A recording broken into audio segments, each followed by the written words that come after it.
She's so cute. I know that the novelty should have worn off because I've had her since she was a puppy, but I just love her so much. She's cute. I remember being 5 years old and remembering I was comparing myself to, sorry, I'll start again. So people always ask me, why comparison? Well, for me, comparison has been a friend for a long old time. I can remember being 5 years old and realising my brother was on his way and just kind of thinking, I wonder if my mum and dad love me as much as they love him now. And then I took my comparison into school and, into my, pubescent years. Was my body developing like other people's was? Was I getting the grades that other people were? And then I started comparing myself to people at university and in the workplace as well. Relationships, health, their progress, where they were in their life. My comparison didn't really care. It was just always on. When it got really, really rough though, was when I went to a school reunion. And I know when people hear the word school reunion, they're like, what were you even considering doing that? Because it's not necessarily the most fun to be had, coming back to, where you're from and catching with people, talking about where you're at right now and the comparison and the gauges that can be part of that too. Well, my school reunion on the day was actually pretty good fun. Caught up with a lot of my old friends, had loads of Prosecco, enjoyed the party, great barbecue, what's not to like?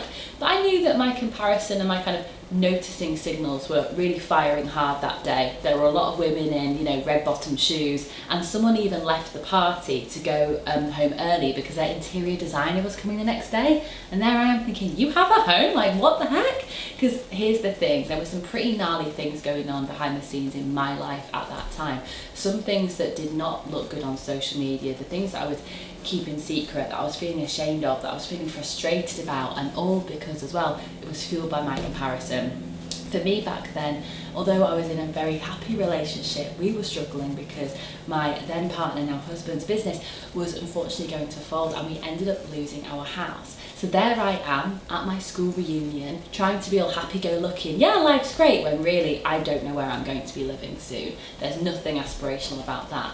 And when the worst thing you think is going to happen actually happens, that takes an awful lot out of you.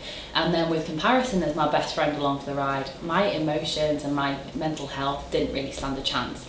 From there, what followed was what I call my Las Vegas of comparison. Having been to the reunion, my social networks went bananas with new contacts, new news. So people from my past that, I kind of maybe heard about anecdotally on the good old-fashioned grapevine were now on my feed. I was seeing what they were having for lunch, how many children they were having, what they were achieving, whether they were travelling anywhere. Some of them were going to the Maldives several times a year. What the hell is going on?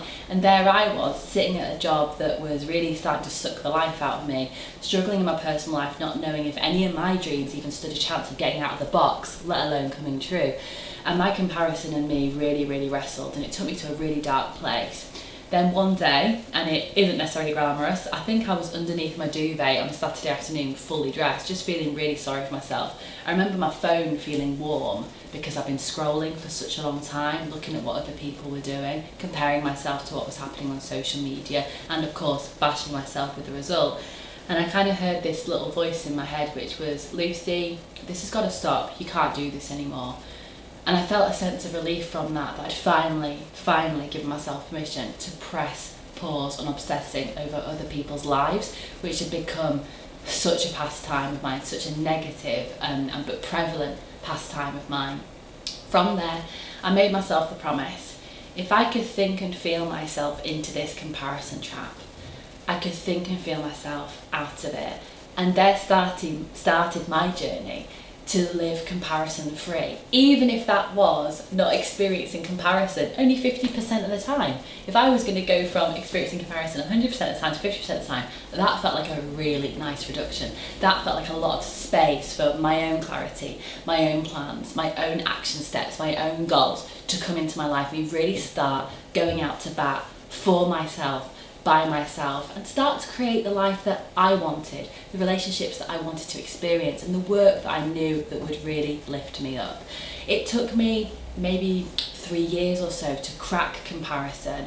But what I've learned during that time is that it is possible, and that's the reason why I'm here today and I've set up this YouTube channel and this business to help us all go from compare and despair to comparison free, because comparison can be a really gnarly experience and it always brings friends. For me, it brings jealousy, envy, it brings low confidence, it brings procrastination, and that is not a house party that I want to be part of, far from it. But it is possible to get back on our own sides and just go to a place of just observing our comparison instead of having it being like a big stick to beat us with. So I invite you to walk this journey with me, listen to the advice I'm going to share and see if it works for you, so that you also can claim back all your power from comparison and live a life truly on your own terms, not affected by what you see on social media, not having to conform and fake what you think you have to do or be in this world because of what other people have told us, but really do this thing called life on our own terms too. So please join in the conversation on this channel as you kind of catch up on these videos here, because I want it to be a conversation.